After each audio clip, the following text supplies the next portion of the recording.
জীবনে কখনো হতাশ হবেন না। জীবনে যাই হয়ে যাক না কেন কখনো হতাশ হবেন না। মনে রাখবেন আল্লাহ আপনার রব, আল্লাহ আপনার সাথে আছেন ইনশাআল্লাহ।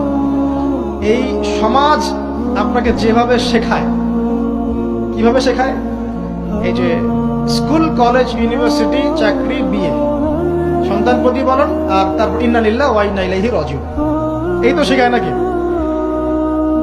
সবসময় মনে রাখবেন যে আল্লাহ রাব্বুল আলামিনের পরিকল্পনাই আপনার উপরে সবচেয়ে বেশি অগ্রাধিকার যোগ্য, সমাজের পরিকল্পনা নয়।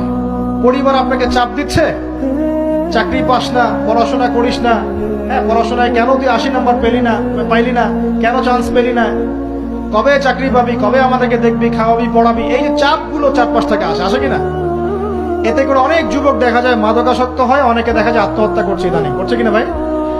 এই শব্দটা থেকে আমি এই পয়েন্টটা আজকে লিখেছিলাম যে ভুলেও আল্লাহর প্রতি বিশ্বাস এবং তাওয়াক্কুল হারাবেন না। সমাজ যেভাবে শেখায়, সমাজ চারপাশে যে চাপ আপনাকে দিচ্ছে, এই চাপে নিজে গা ভাসিয়ে দিবেন না।